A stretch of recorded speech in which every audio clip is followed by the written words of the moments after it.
Welcome to RTV. నేను మీ రవికుమార్. ఈరోజు శ్రీకాకుళం జిల్లాలో స్వయంభూగా వెలిసినటువంటి కోదడ్డ పనస సారవకోటకు సమీపంలో ఉన్నటువంటి కోదడ్డ పనస అనే గ్రామంలో ఉన్నాం. ఈ గ్రామంలో అయ్యప్ప స్వామి స్వయంభూగా వెలిశారు. కలియుగంలో ఆంధ్ర రాష్ట్రంలో కూడా వెలియడం జరిగింది. అది ఎక్కడంటే శ్రీకాకుళం జిల్లాకి 15-20 కిలోమీటర్ల దూరంలో సారవకోట మండలంలో కోదడ్డ పనస అనే గ్రామంలో మనం చూస్తున్న ఈ కొండపైనే అయ్యప్ప స్వయంభూగా వెలిశారు. అయ్యప్ప ఒక విగ్రహం 3 సంవత్సరాల క్రితం ఇక్కడ లభించడం అయితే జరిగింది. ఆ లభించిన అయ్యప్ప విగ్రహాన్ని శబరిమలకు ఎందులోనూ తీసిపోని విధంగా ఇక్కడ అయ్యప్ప దేవాలయాన్ని నిర్మిస్తున్నారు. ఆ దేవాలయాన్ని ఏ విధంగా నిర్మిస్తున్నారు, ఆ గుడికి చేరుకోవాలంటే మనం ఏ విధంగా వెళ్ళాలి అని మనం తెలుసుకునే ప్రయత్నం చేద్దాం రండి. కదా ఇక్కడ నిర్మాణ దశలో ఉంది. ఈ నిర్మాణ దశలో ముందుగా కన్నెమూల గణపతిని ఇక్కడ ప్రతిష్ఠిస్తారు. దానికోసం నిర్మాణ దశలో గణపతి ప్రతిష్ఠించడానికి మండపం అయితే ఏర్పాటు చేస్తారు. అదేవిధంగా మనం చూడొచ్చు అక్కడ 2 పిల్లర్స్ వేసి రెడీ చేస్తున్నారు. ఈ 2 కూడా ఏంటంటే శబరిమలలో ఏ విధంగా అయితే ఉందో ఆ విధంగా 18 మెట్లతో పడిమెట్టుని ఏర్పాటు చేస్తున్నారు. మొత్తం ఇవంతా కూడాను శిలతో మొత్తం కృష్ణశిల అనే రాయితో మాత్రం టోటల్గా ఏర్పాటు చేయడం అయితే జరుగుతుంది. ఆ పైన ఏదైతే మనకు బేస్మెంట్ కనిపిస్తుందో ఆ బేస్మెంట్ పైన మనకు శబరిమలలో ఏ విధంగా అయితే దేవాలయం ఉందో అదే విధంగా దేవాలయాన్ని ఇక్కడ నిర్మించడానికి వీళ్ళు ఏర్పాట్లు అయితే చేస్తున్నారు. పైకి వెళ్ళి ఇప్పుడు మనం దేవాలయం ఏ విధంగా నిర్మితమవుతుందో చూసే ప్రయత్నం చేద్దామండి. చూస్తున్నారు కదా ఇక్కడ ధ్వజస్తంభం ఏదైతే ఉందో ఆ ధ్వజస్తంభం ఏర్పాటు కొరకు ఒక పెద్ద గొంతు అయితే తీసుకున్నారు. ఈ గొంతులో ధ్వజస్తంభాన్ని ఏర్పాటు చేస్తారు. అదేవిధంగా శబరిమలలో ఏ విధంగా అయితే ఉందో అదే సేమ్ ఆర్కిటెక్ట్లోనే నిర్మాణం అయితే మండపాన్ని ఏర్పాటు చేశారు. మండపం లోపల నుంచి మనం స్ట్రైట్గా చూసుకుంటే మనకు విగ్రహం ఏదైతే ఉంటుందో ప్రధాన విగ్రహం, ఆ విగ్రహం యొక్క దేవాలయం కూడా మనకి నిర్మితం అయితే ఉంది. అయితే ఈ నిర్మాణం చేయడానికి కృషి చేసినటువంటి ఆలయ కమిటీ ప్రధాన సభ్యులు మనతో ఉన్నారు. వాళ్ళ మాటల్లోనే ఏ విధంగా నిర్మాణం చేస్తున్నారని అని తెలుసుకునే ప్రయత్నం చేద్దాం. స్వామి శరణం. స్వామి శరణం.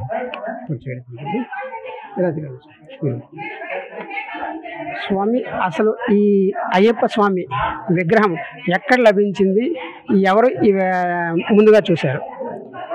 ఈ ఓం శ్రీ స్వామియే శరణం అయ్యప్ప. శ్రీ కోదడ్డ పనస స్వయంభూ అయ్యప్ప స్వామి విగ్రహము ఈ కొండపైన వెలిసింది. దీన్ని హరిబాబు మరియు లక్ష్మణ్ గారు అనే 2 అబ్బాయిలు కొమ్మవలస వాస్తవ్యులు అనే 2 అబ్బాయిలు చూడడం అయింది. వాళ్ళు చూసి మా విలేజ్ వారికి వాళ్ళ విలేజ్ వారికి పిలిచి ఆ విగ్రహాన్ని బయటికి తీయడం జరిగింది. అది 8/8/2020లో ఆ విగ్రహాన్ని బయటికి తీసి అప్పటి నుండి ప్రజలందరూ వాటిని సందర్శిస్తూ తండోపతండాలుగా వచ్చి కలుస్తున్నారు. ఈ విగ్రహం లభించింది మీ కోదడ్డ పనస గ్రామస్తులకా వాళ్ళకే? అయితే ఈ లొకేషన్ అంతా కూడా కోదడ్డ పనసకు వస్తుంది. అది నిర్మాణం చేపట్టిన కమిటీ కోదడ్డ పనస గ్రామం, కోదడ్డ పనస పంచాయతీ కమిటీ. మీరు ఈ విధంగా ఏర్పాటు చేయాలని మీరు ఎందుకు అనుకున్నారు? అంటే కోదడ్డ పనస విగ్రహం వెలిసిన తర్వాత ప్రజలు లక్షలాదిగా వచ్చి సందర్శించుకోవడం జరిగింది. అలాంటప్పుడు విరాళాలు కూడా బాగా వచ్చాయి ఆ టైంలో. మరెందుకనేసి ఆ విరాళాలకు తగినట్లు ఈ ఆలయాన్ని కట్టాలనే ఉద్దేశంతో ఈ ప్లాన్ చేయడం జరిగింది. అంటే దేవాలయం అంటే మనకు అన్ని దగ్గరలో ఉంది. శ్రీకాకుళంలో కూడా అయ్యప్ప దేవాలయం ఉంది, అన్ని దగ్గరలో కూడా అయ్యప్ప దేవాలయం ఉంది. కానీ మీరు శబరిమల పోలి ఉండే దేవాలయం నిర్మించాలని ఎవరికి అనిపించింది?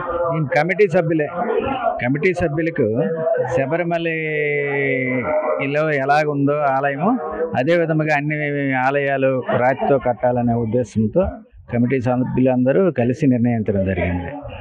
ఈ ఏర్పాటు చేసిన ఈ రాయి అంతా కూడా ఏ రాయి? ఈ కమిటీ సభ్యులు అదే ఈ ఆలయానికి ఉపయోగించే రాయి మద్రాసు దగ్గర తిరుచునాపల్లి ఒక కాంట్రాక్ట్కి మనం ఇవ్వడం జరిగింది. ఆ కాంట్రాక్టు అక్కడ నుండి తెచ్చి ఈ ఆలయాన్ని నిర్మిస్తుంటారు. మరియప్పన్ అనే కాంట్రాక్టు ఆ ఆలయాన్ని నిర్మిస్తాం.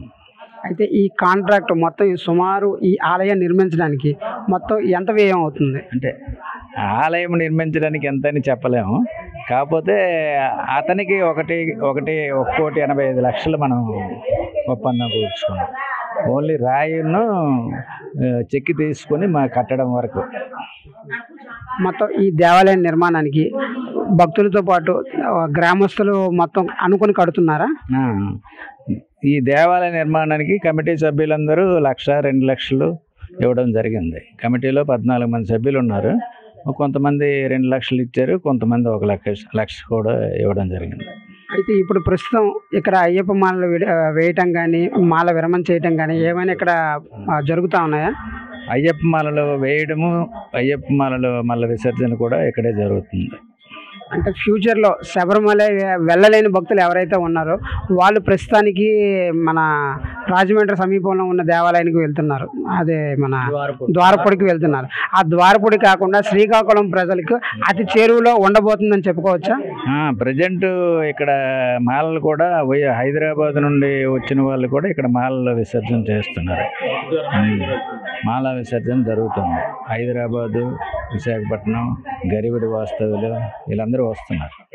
అక్కడ పంబా నది లాగా ఇక్కడ నాగావళి నది కూడా ఉండటం కూడా అక్కడ ఈ ఆలయానికి ముందు వైపు అంటే తూర్పున చెరువు ఒకటి ఉంది. అదే విధముగా వెనక భాగంలో వంశధార కాలువ ఉంది. చూస్తున్నారు కదా, ఈ ఆలయం ఏదైతే ఉందో కోదడ్డ పనసలో వెలిసినటువంటి అయ్యప్ప స్వామి విగ్రహానికి శబరిమలలో ఏదైతే ఉందో ఆ శబరిమలకి పోలే విధంగా ఎక్కడ కూడా శబరిమలకి ధీటుగా ఉండే విధంగా ఈ ఆలయాన్ని అయితే నిర్మించడం జరుగుతుంది. అత్యంత భారీ వ్యయంతో ఈ ఆలయాన్ని నిర్మిస్తున్నారు. అలానే శబరిమలలో ఉండే పడిమెట్లు 18 పడిమెట్టు, అలానే ఇక్కడ పడిమెట్టు 18 మెట్లతో పడిమెట్లతో పాటు ఏర్పాటు చేస్తున్నారు. అదేవిధంగా శబరిమలలో ఉండే విధంగానే అన్ని ఏర్పాట్లు చేస్తున్నారు. శబరిమల వెళ్ళలేని భక్తులు ఆర్థిక లేమితో ఉన్నటువంటి స్వాములు ఎవరైతే ఉన్నారో వాళ్ళు శ్రీకాకుళంలో ఉన్నటువంటి ఈ దేవాలయాన్ని సందర్శిస్తారని, అదేవిధంగా ప్రస్తుతానికి కూడా హైదరాబాద్ నుంచి చుట్టుపక్కల ఉన్న పరిసర ప్రాంతాల నుంచి అన్ని ప్రాంతాల నుంచి కూడా ఇక్కడికి విచ్చేసి మా అయ్యప్ప మాలను స్వీకరించి మరియు ఇరుముల్ని కూడా ఇక్కడే సమర్పించి వారి యొక్క మాలను కూడా ఇక్కడే విసర్జించడం అయితే జరుగుతుంది. అయితే శబరిమలలో పంబా నది ప్రాచుర్యం అందరికీ తెలిసిందే. అదేవిధంగా ఇక్కడ ఈ సమీపంలో వంశధార నది కూడా ఇక్కడ శబరిమల ఉండే విధంగా ఈ ఆలయానికి సమీపంలోనే అంటే ఆలయానికి పక్కనే కొండ ప్రక్కనే వంశధార నది కాలువ కూడా ప్రవహించడం అనేది ఎల్లవేళ ఎప్పుడు కూడా నీటికి జీవనది విధంగానే ప్రవహించడం అనేది ఇక్కడ ప్రసిద్ధిగా కూడా మనం చెప్పుకోవచ్చు కదా. మనం విజయవాడలో చూడవచ్చు ఈ అయ్యప్ప అడ్డపనస ఈ కొండపైన మనకి ఇక్కడ లభించడం అయితే జరిగింది. ఈ విగ్రహాన్ని తీసినటువంటి కమిటీ సభ్యులు కూడా మన దగ్గర ఉన్నారు. ఏవేవి ఇక్కడ లభించాయి అనేది ఆయన మాటల్లో తెలుసుకుందాం. స్వామి చెప్పండి, ఇక్కడ అయ్యప్ప విగ్రహంతో పాటు ఏవేవి లభించాయి? శ్రీ అయ్యప్ప స్వామి విగ్రహంతో పాటు సన్ని, గొడ్డ, పాదాలు లభించాయి. అవన్నీ ఆ విగ్రహాలు వినాయకుడు, సుబ్రహ్మణ్య స్వామి విగ్రహాలు మనం తెచ్చిపెట్టినవి. అయ్యప్ప ఇప్పుడు పానమట్టంతో పాటు అలానే లభించారా? లేదు స్వామి, కింద ఇది ఉంది, రాయి ఉంది, దాన్ని ఇదొకటే లభించింది. మెట్లు అవన్నీ మనం పెట్టినవి. ఆ పానమట్టం కూడా మీరు తయారు చేసి పెట్టింది. ఇక్కడ కనిపిస్తున్న ఈ సన్ని, గొడ్డ ఇవి మాత్రమే ఇక్కడ లభించాయి. అక్కడ లభించింది తాత్కాలికంగా ఇక్కడ నిర్మించడం జరుగుతుంది. చిరప్రతిష్ఠ చేసి ఇక్కడ పెట్టడం అయింది. స్వామి శరణం. చూస్తున్నారు కదా, ఈ విగ్రహం ఏదైతే ఉందో ఈ విగ్రహం అయితే అక్కడ ఇప్పుడు ప్రజెంట్ అక్కడ తయారు చేస్తున్న దగ్గర లభించింది. ఆ లభించిన పుట్టలో లభించిన విగ్రహాన్ని తీసుకొచ్చి తాత్కాలికంగా ఇక్కడ పూజలు నిర్వహిస్తున్నారు. అక్కడ దేవాలయం నిర్మితం జరిగిన తర్వాత మళ్ళీ పునఃప్రతిష్ఠను అక్కడ తీసుకెళ్లి చేసి భక్తులు అందుబాటులో ఉంచడం జరుగుతుంది. ఈ విగ్రహం లభించింది ఇక్కడ ఎవరైతే ఉన్నారో వాళ్ళ ఫొటోస్ని వీళ్ళు ఇక్కడ పెట్టడం అయితే జరిగింది ఫ్లెక్స్లో. అలానే ఆ విగ్రహం ఏ విధంగా లభించిందని ఇక్కడ గ్రామస్తులు మనతో ఉన్నారో ఆయన మాటలో తెలుసుకుందాం. చెప్పండి స్వామి, ఏ విధంగా ఈ విగ్రహాన్ని వెలుగులోకి తీశారు? ఇది ఇక్కడ ఓం శ్రీ స్వామి శరణమయ్యప్ప. ఇక్కడ ఇది ఒక కొండగా అదేవిధంగా దట్టమైన చెట్టులతో ఉండేది. ఇక్కడికి వాళ్ళిద్దరూ చాలా చిన్న పిల్లలలో ఒక కుక్కలు వెంట పెట్టుకుంటూ మష్రూమ్ ఏమైనా దొరుకుతాయా ఏమైనా వాళ్ళు సరదా కోసం వచ్చారు.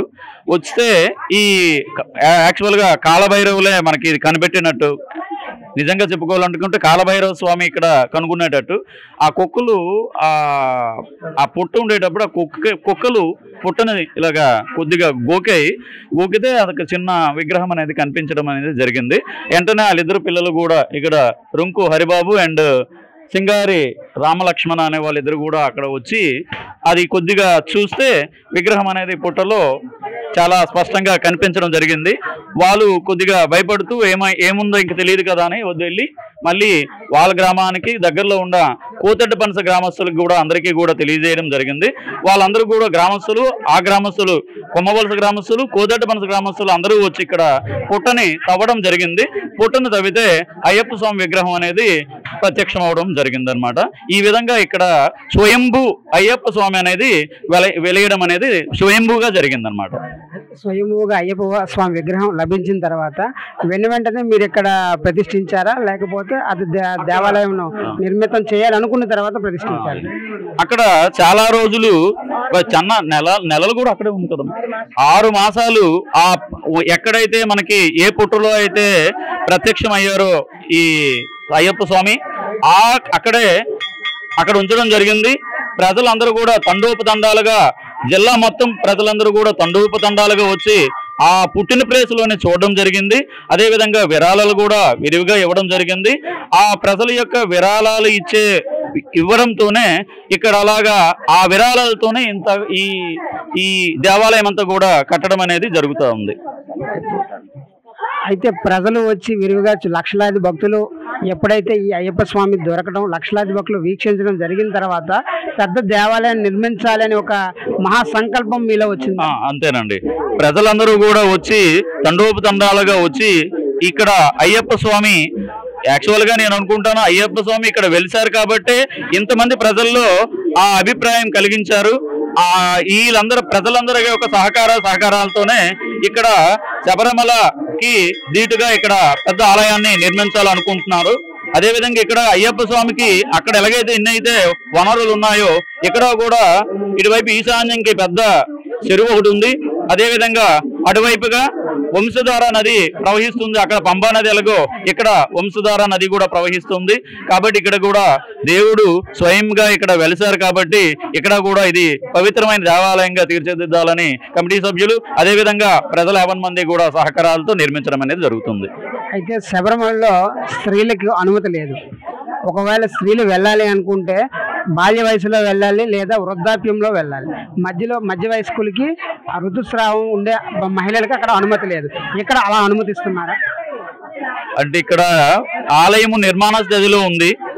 ఇక్కడ ఎవరికి ప్రజలకి ఇంకా ఎవరికి అడ్డుకోవడం అనేది ఇంకా జరగడం లేదు. మున్ముందు ఏమైనా మొత్తం ఆలయం అంతా కూడా నిర్మాణం జరిగి అప్పుడు ఆగమ శాస్త్రం ప్రకారము ఏమైనా కట్టుబాట్లు గట్రా ఉండాలంటే ఈ కమిటీ సభ్యులు అదేవిధంగా ఆగమ పండితులు అదేవిధంగా అయ్యప్ప స్వామి బాగా తెలిసే భక్తులందరూ కూడా కమిటీలు ఆలోచించి నిర్ణయం తీసుకోవచ్చు. ప్రస్తుతానికైతే అవన్నీ కూడా ఏమీ లేవు. ప్రస్తుతానికి స్త్రీలకు ఎటువంటి నిబంధనలు లేవు. లోపలికి అయితే పంపించట్లేదు.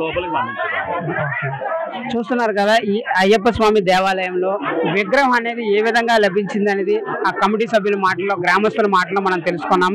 అదేవిధంగా శబరిమలలో మహిళలకు అనుమతి లేదు, కానీ ఇక్కడ అయ్యప్ప చూడటానికి మహిళలకు అనుమతి ఉంది. కానీ కాస్త దూరంగా, అంటే అయ్యప్పకి తాకకుండా పురుషులు ఎవరైతే ఉన్నారో వాళ్ళైతే అయ్యప్ప స్వామి లోపలికి మనం చూడొచ్చు. విజువల్స్ లో లోపలికి వెళ్ళి దగ్గరుండి దర్శనం చేసుకోవచ్చు.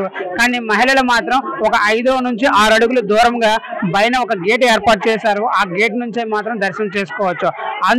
అందుకొరకే ప్రత్యేకంగా ఇక్కడ మహిళలు తండోపతండాలుగా కార్తీక మాసం వస్తే కార్తీక దీక్షలు చేస్తూ అటు ముఖలింగానికి సమీపంలో ఉన్నందున, అలానే కార్తీక మాసం అన్నందున మహిళా భక్తులు అయితే మాత్రం ఈ దేవాలయానికి తండోపతండాలుగా ఇచ్చేసి వాళ్ళ యొక్క అయ్యప్ప స్వామిని తనివి తీరా చూడాలి అనే వాళ్ళ మనసులో ఉన్న కోరిక మాత్రం ఎక్కడైతే తీరుతుంది అని మనం ఈ అడ్డపనస వచ్చిన తర్వాత మనం చెప్పవచ్చు.